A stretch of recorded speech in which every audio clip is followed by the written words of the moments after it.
দেখছেন কলকাতা টিভির সঙ্গে রয়েছে আমি তসমিনা। শুরু করছি গুড মর্নিং কলকাতা। আর শুরুতে যে খবরে নজর রাখবো, আরজিকর কাণ্ডে প্রতিবাদ, নির্যাতিতার মৃত্যুর 100 দিন পার। বিচারের দাবিতে পথে চিকিৎসক সহ নাগরিক সমাজ। বিচার মিলবে আশাবাদী নির্যাতিতার পরিবার।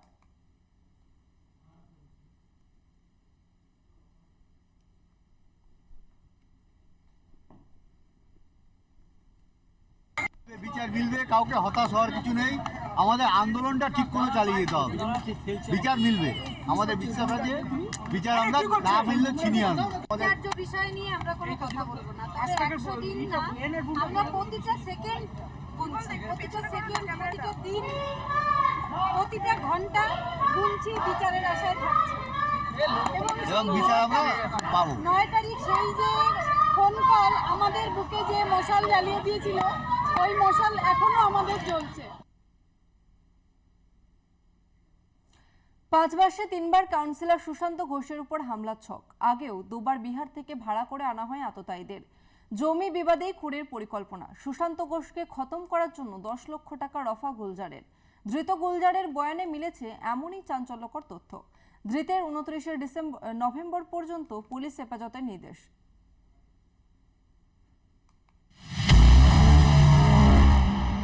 তৃণমূল কাউন্সিলর সুশান্ত ঘোষকে লক্ষ্য করে গুলি চালানোর চেষ্টা।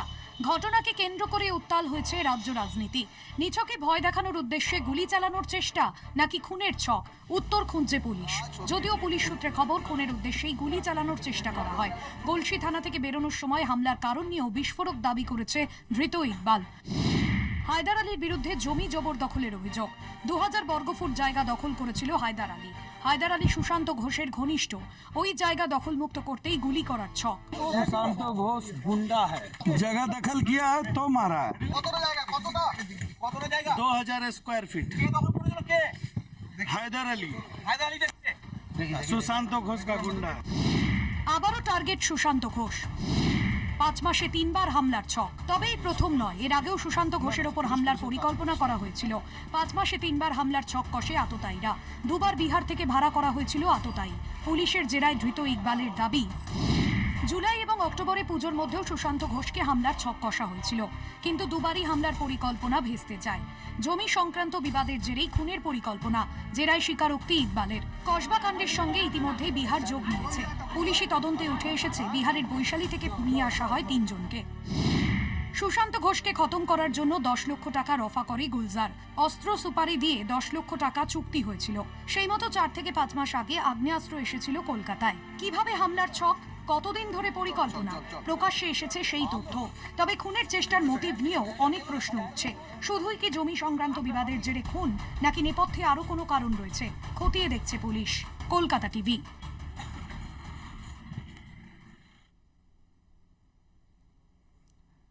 দিনে দুপুরে সোনার দোকানে লুঠের চেষ্টা।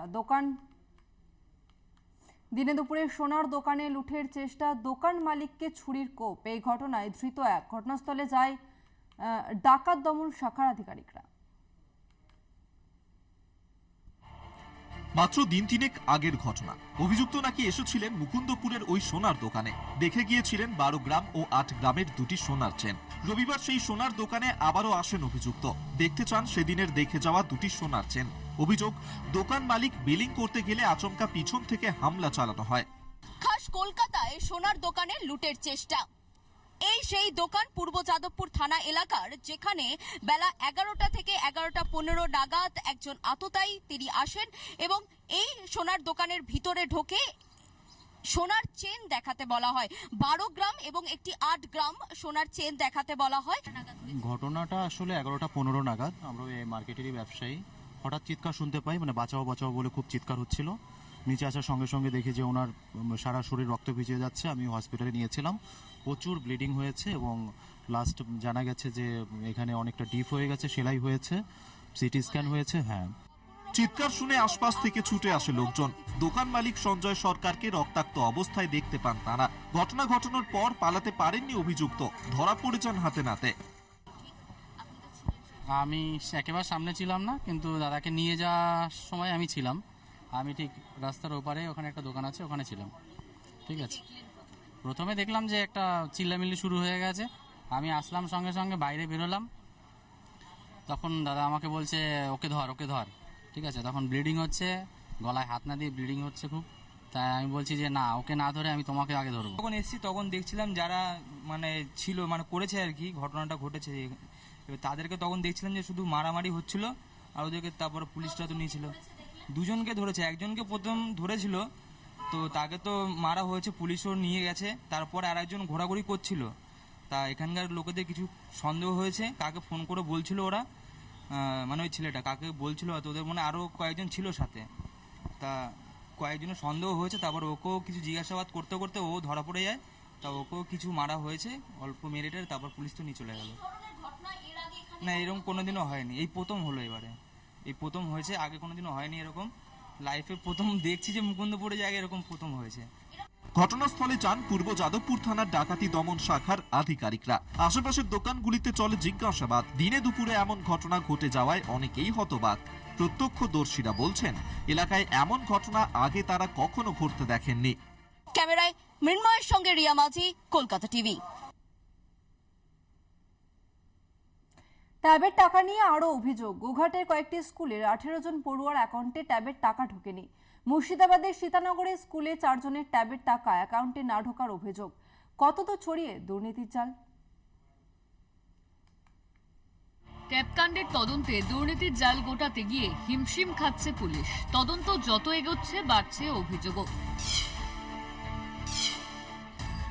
মুর্শিদাবাদের সাগরপাড়ার সীতানগর স্কুলেও ট্যাব জালিয়াতির অভিযোগ। 4 পড়ুয়ার ট্যাবের টাকা নিয়ে গন্ডগোল। অভিযোগ, ব্যাংক অ্যাকাউন্টে ঢোকেনি ট্যাবের টাকা। থানার দ্বারস্থ হয়েছেন স্কুলের প্রধান শিক্ষক। শিক্ষা দপ্তরের উচ্চপদস্থ আধিকারিকদেরও বিষয়টি জানানো হয়েছে। অন্যদিকে সালার থানার অন্তর্গত 15 জন পড়ুয়ার ব্যাংক অ্যাকাউন্ট থেকে উধাও ট্যাবের টাকা।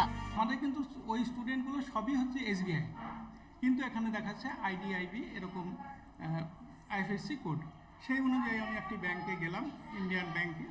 সেখান থেকে মোটামুটি তথ্য জানতে পারলাম যে এই অ্যাকাউন্টগুলো সবটাই, 4টে অ্যাকাউন্টই ইন্ডিয়ান ব্যাংকে চলে গেছে এবং তার আইএফএসসি কোড আলাদা আলাদা আইএফএসসি কোড দেওয়া আছে, কিন্তু সবটাই একটা ব্রাঞ্চ, সেটা হচ্ছে উত্তর দিনাজপুরের গতি ব্রাঞ্চের এটা অ্যাকাউন্টগুলো।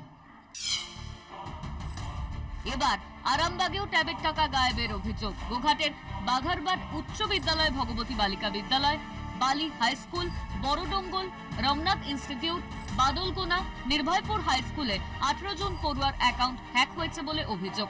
গোঘাট থানা ও হুগলি ডিআই অফিসে অভিযোগ তার। কি হয়েছে না হয়েছে স্কুলে যে জিজ্ঞাসা করলাম, বললো যে বাংলা শিক্ষা পোর্টালের যে আইডি সেটা হ্যাক হয়েছে নাকি, তার জন্যই টাকা পাওয়া যায়নি। ট্যাব কেলেঙ্কারি নিয়ে তুঙ্গে রাজনৈতিক চাপানুতর। তলাবাজ এবং দুর্নীতির সরকার, এটা সবাই জানে। যা অবস্থা হয়ে আসছে, মানুষ বাড়ি ভাড়া দেয়, গাড়ি ভাড়া দেয়, এখন আবার দেখছি যে অ্যাকাউন্ট ভাড়া দিচ্ছে। অ্যাকাউন্ট ভাড়া করে অ্যাকাউন্টে ট্যাবের টাকা ঢুকিয়ে সেই টাকা আত্মসাৎ করছে। দিনহাটাতেও ট্যাব কেলেঙ্কারি। শুক্রবার রাতে মালদা সাইবার ক্রাইম বিভাগের হাতে গ্রেপ্তার হন দিনহাটার বাসিন্দা মনোজিৎ বর্মন। রবিবার পেশায় শিক্ষক মনোজিৎ বর্মনের এক আত্মীয় তাকে নির্দোষ বলে দাবি করেন।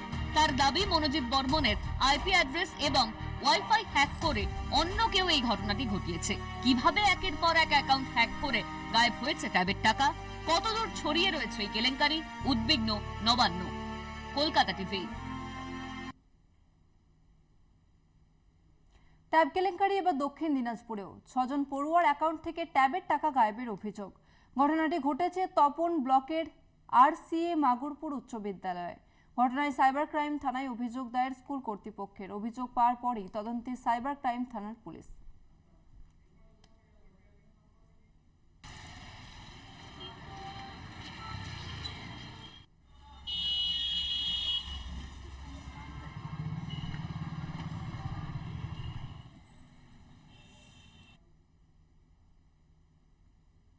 আর এই মুহূর্তে যে খবরে নজর রাখবো, রবিবার রাতে শিয়ালদায় ভেঙে পড়ল বিপজ্জনক বাড়ির একাংশ এবং ধ্বংসস্তূপের নিচে পড়ে মৃত্যু হয়েছে একজন শ্রমিকের। আর একবার জানিয়ে রাখবো, রবিবার রাতে শিয়ালদাতে ভেঙে পড়ল বিপজ্জনক বাড়ির একাংশ এবং ধ্বংসস্তূপে চাপা পড়ে মৃত্যু হয়েছে একজন শ্রমিকের। এন্টালি এলাকার বাড়িটিতে অ্যাসিড কারখানা ছিল বলে অভিযোগ উঠছে এবং ঘটনাস্থল পরিদর্শনে যান মেয়র ফিরহাদ হাকিম। এন্টালি এলাকার বাড়িটিতে অ্যাসিড কারখানা ছিল বলে অনুমান। ঘটনাস্থল পরিদর্শনে যান মেয়র ফিরহাদ হাকিম। রবিবার রাতে শিয়ালদায় ভেঙে পড়ল বিপজ্জনক বাড়ির একাংশ, ধ্বংসস্তূপে চাপা পড়ে মৃত্যু হয়েছে একজন শ্রমিকের এবং এন্টালি এলাকার ওই বাড়িটিতে অ্যাসিড কারখানা ছিল বলে অনুমান। ঘটনাস্থল পরিদর্শনে যান ফিরহাদ হাকিম।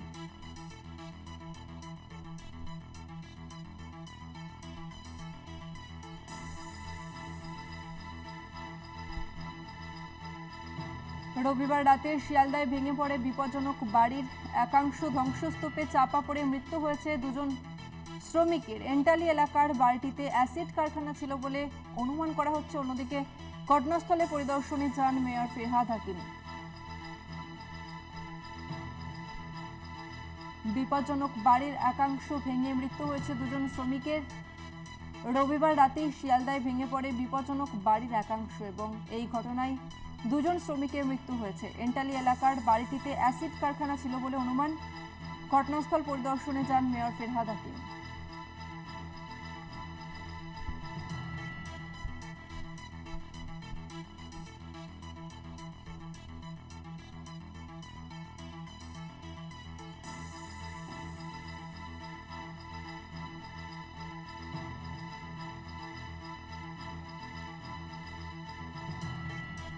এই নিয়ে আমরা বিস্তারিত জানবো। আমাদের সঙ্গে ফোন লাইনে রয়েছে প্রতিনিধি দুর্গাদাস বন্দ্যোপাধ্যায়। দুর্গাদাস, ঠিক কি কারণে বাড়িটি ভেঙে পড়লো? দেখো তর্চনা, এটা যেটা জানা যাচ্ছে যে এন্টালিতে এই যে বাড়িটা এন্টালি পুলিশ স্টেশনের ঠিক পাশেই অবস্থিত। দীর্ঘদিনের এটা পুরাতন বাড়ি, যদিও বিপজ্জনক বাড়ি কলকাতা পুরসভা ঘোষণা করেছিল কিনা এটা নিয়ে একটা দ্বন্দ্ব রয়েছে। দীর্ঘদিন বাড়িটিতে একটি কোম্পানি সেটা কেমিক্যাল তৈরি করার কাজ করত এবং তারপরে এটা কোনোভাবে এটা বন্ধ হয়ে যায় এবং এটা তারপরে এটা দ্বিতীয় দিন তালাবন্ধ অবস্থায় ছিল। দুজন সিকিউরিটি ছিল, যে দুজন মারা গেছে বলে জানা গেছে। এরাই দেখাশোনা করতো, আসতো এবং বাড়িটির তারা পাহাড় দিত।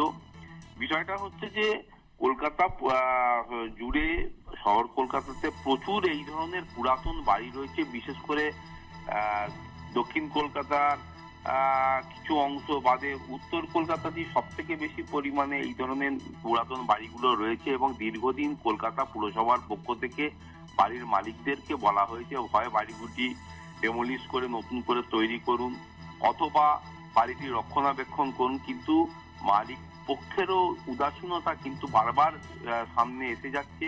অনেক সময় দেখা যাচ্ছে যে বাড়ির মালিকের সঙ্গে বাড়িটি যারা ভাড়াটিয়া বা যারা বাড়িটিকে কোনোভাবে মানে নিয়ে তারা কাজকর্ম করছে তাদের সঙ্গে লিটিগেশন আছে, কোর্ট কেস আছে, এইসব ব্যাপারগুলো চলছে। ফলে কলকাতা পুরসভার পক্ষেও সব বাড়িগুলিকে মানে এই ধরনের চিহ্নিত করে সব বাড়িগুলিকে ডেমোলিশ করাটাও কিছুটা আইনগত প্রক্রিয়ার জন্যও আটকে যায়, যার ফলে এই ধরনের দুর্ঘটনা বিগত দিনেও ঘটেছে, এখনো ঘটছে এবং ভবিষ্যতেও ঘটবে। তাই একটা ড্রাস্টিক অ্যাকশন নিতে হবে, সেখানে আইনি বিষয়টিকেও কিন্তু আরো জোরদার করতে হবে এবং যতক্ষণ না এটা করা হচ্ছে ততক্ষণ শহর কলকাতা জুড়ে এই ধরনের ঘটনা আরো হয়তো ঘটতে পারে। তাই এটাকে এড়াবার জন্য একদিকে যেমন কলকাতা পুরসভার আইনি প্রক্রিয়াকে আরো জোরদার করতে হবে, অন্যদিকে আইনি সহায়তার জন্য কোর্টের সঙ্গেও কিন্তু বিষয়টাকে সামঞ্জস্যতা রেখে চলতে হবে বলে মনে করছে ওয়াকিবহাল। ধন্যবাদ তোমাকে দুর্গাদাস। আমরা কথা বললাম প্রতিনিধি দুর্গাদাস বন্দ্যোপাধ্যায়ের সঙ্গে।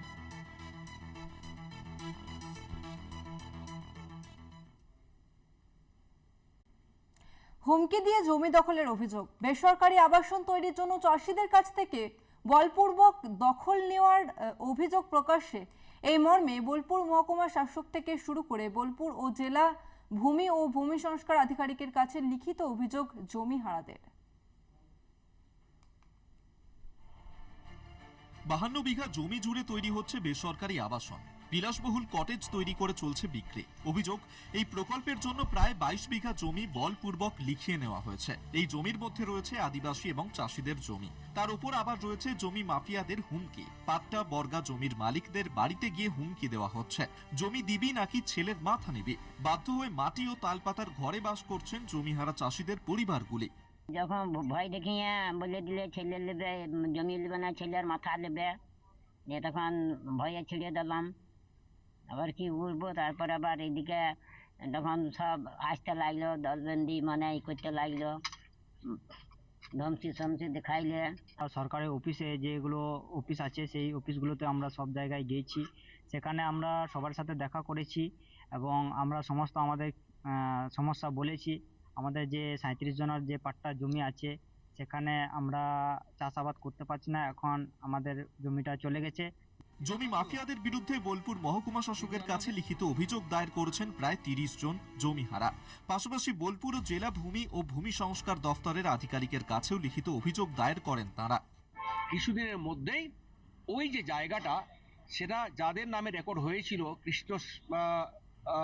যে কৃষ্ণচরিত বলে যে কোম্পানি এবং যারা সবুজপত্র 2 করছেন, তাদের সেই জমি সেই কয়েক মাস আন্দোলনের পরেই সেটা কিন্তু ভেস্ট হয়ে যায়। কারণ সরকার তদন্ত করে দেখে যে হ্যাঁ ওটা সত্যিই ওটা আদিবাসীদের নামেই ছিল। 11 তারিখ একটা হিয়ারিং হয়েছে, ওখানে হাইকোর্ট সরকারকে চেয়েছেন যে কি অবস্থায় জমিটা আছে। আমাদেরকে আশ্বস্ত করা হয়েছে ওটা 1 নম্বর খতিয়ে নিয়ে এসছে। আমরা এখন চাইছি জমিটা অবিলম্বে পাট্টাধারীরা পাক। যদিও এই বিষয়ে মুখে কুলুপ আবাসন কর্তৃপক্ষের, আদালতে মামলা নিষ্পত্তি না হওয়া পর্যন্ত এই বিষয়ে কোনো কথা বলতে নারাজ আবাসন কর্তৃপক্ষ। কোর্টে তো চলছে, এই অভিযোগটা তো 4 মাস আগে উঠেছে, এখন তো নতুন করে ওঠেনি। অভিযোগ উঠেছে, অভিযোগের উপরে তদন্ত হচ্ছে, তদন্ত হয়েওছে, কোর্টে জুডিশিয়ালে ম্যাটারে আছে, জুডিশিয়াল বলে দেবে কি আছে না আছে। 2 দশক ধরে বোলপুর শান্তিনিকেতন এলাকায় জমি মাফিয়াদের দৌরাত্ম্য বৃদ্ধি পেয়েছে।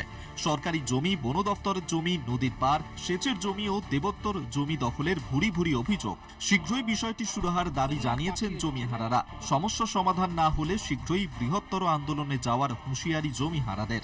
বীরভূম থেকে মনা বীরবংশীর রিপোর্ট, কলকাতা টিভি। বীরভূমে কোর কমিটিতে মিটল কোর বিতর্ক। অনুব্রত মণ্ডলের নেতৃত্বে কোর কমিটি কেষ্ট মণ্ডলের সঙ্গে সমন্বয় রেখে আগামী দিনে বীরভূমের তৃণমূলের সংগঠন আরও শক্তিশালী হবে। ঘণ্টাখানেকের রুদ্ধদ্বার বৈঠকের পর সংবাদ মাধ্যমে জানিয়ে দিলেন কোর কমিটির আহ্বায়ক বিকাশ রায়চৌধুরী। বীরভূম জেলা তৃণমূল সভাপতি অনুব্রত মণ্ডলের প্রথম কোর কমিটির বৈঠকে কি সিদ্ধান্ত হবে, দিনভর জেলার রাজনৈতিক মহলের নজর ছিল সেদিকেই। জেলা দলীয় কার্যালয় কোর কমিটির বৈঠকে দেখা গেল জেলা সভাপতির চেয়ারে অনুব্রত মণ্ডল বসে। অনুব্রত মণ্ডলের বাদিকে বিধায়ক বিকাশ রায়চৌধুরী, তার পাশে কাজল শেখ, মন্ত্রী চন্দ্রনাথ সিংহ।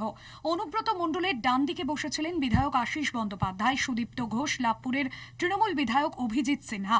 বৈঠক শেষে সাংবাদিক বৈঠক করেন তৃণমূল বিধায়ক বিকাশ রায়চৌধুরী।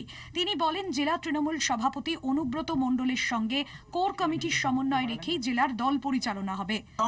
আগামী দিনে সংগঠনকে মজবুত করা এবং যেভাবে কাজল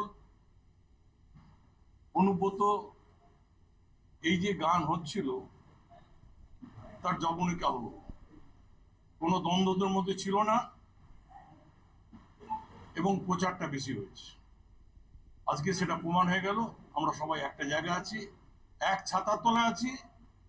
আমাদের নেত্রী মমতা ব্যানার্জি, নেতা অভিষেক ব্যানার্জি, আর জেলায় আমরা সবাই ইউনাইটেড, অনুব্রত মণ্ডল সহ।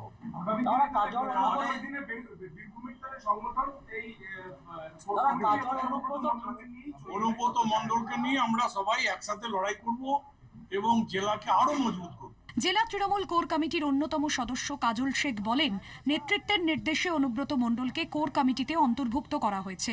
তিনি প্রতিটি কোর কমিটির বৈঠকে থাকবেন। অনুব্রত মণ্ডল অভিভাবক, রাজনৈতিক গুরু, তার সঙ্গে একসঙ্গে সকলেই চলবে। আজকে সিদ্ধান্ত এটাই হলো, আগামী দিনে বীরভূম জেলা পরিচালনা করবে কোর কমিটি। কোর কমিটির দ্বারা বীরভূম জেলা পরিচালিত হবে। কোর কমিটির আহ্বায়ক বিকাশ রায়চৌধুরী, তিনি আহ্বায়ক হিসাবে থাকবেন প্রত্যেক মাসে একটা করে কোর কমিটি মিটিং ডাকা হবে।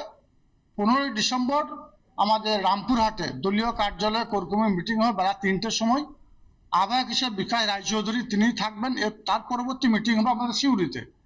মাসে একটা করে কোর কমিটি মিটিং এবং 2 মাস অন্তর একটা করে জেলা কমিটি মিটিং, এবং প্রত্যেকটি মিটিং এর আহ্বায়ক হিসেবে বিকাশ রায়চৌধুরী, তার তত্ত্বাবধানে প্রত্যেকটি মিটিং হবে। আমাদের অভিভাবক কেষ্টমণ্ডল তিনিও প্রত্যেকটি কোর কমিটি মিটিং উপস্থিত থাকবেন। যদিও বিষয়টি নিয়ে শাসক দলকে বিদ্ধে ছাড়েনি বিরোধীরা। এতদিন পর্যন্ত তৃণমূল কংগ্রেসের উপর নেতৃত্ব অর্থাৎ এই পিসি ভাইপোরা একটা পাইপে করে বীরভূম থেকে দুধের শর্ট থেকে পাস করে দুধটা টানতো। এখন 2টো লাইন করেছে, 2টো লাইনকে টানলে 2টো মুখে টানলে বেশি পাওয়া যাবে, সেই জন্য সব লাগিয়ে রেখেছে। বীরভূমের মানুষ সব বুঝে, আমরা বীরভূমের মানুষ, সমস্ত মানুষ আজকে বুঝতে পারছে যে তৃণমূল মানে তোলাবাজ, তৃণমূল মানে কাটমানিখোর, আর এই কাটমানিখোরদের এই দ্বন্দ্ব সব নাটক। এই নাটক আগামী দিনে বিধানসভা নির্বাচন 2026-এ তার জবনিকার পতন ঘটবে। অনুব্রত মণ্ডল জেল থেকে ফেরার পর জেলায় কেষ্ট কাজল দ্বন্দ্বের জল্পনা ঘনিয়ে ওঠে। জেলা কোর কমিটির এই মিটিংয়ের পর সেই জল্পনায় জল পড়বে বলেই মনে করছে রাজনৈতিক মহল।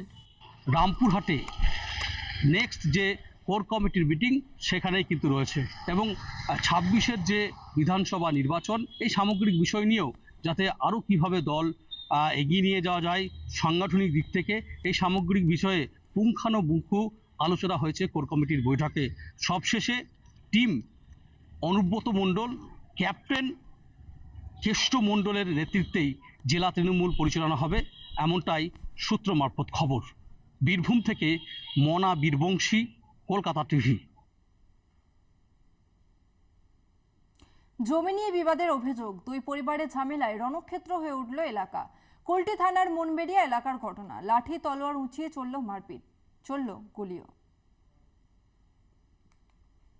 রাস্তার পাশে এক চিলতে জমি, সেখানে প্রাচীর তোলাকে কেন্দ্র করে রণক্ষেত্র হয়ে উঠল এলাকা। বচসা থেকে মারধর, তলোয়ার লাঠি উঁচিয়ে একে অপরের দিকে তেড়ে গেল 2 পক্ষ। এই ঘটনায় আহত 3। আক্রান্তের আত্মীয় পরিজনের দাবি, এলাকা রণক্ষেত্র হওয়ার মতো কোনো ঘটনাই ঘটেনি, পুরনো শত্রুতার জেরেই এত কাণ্ড।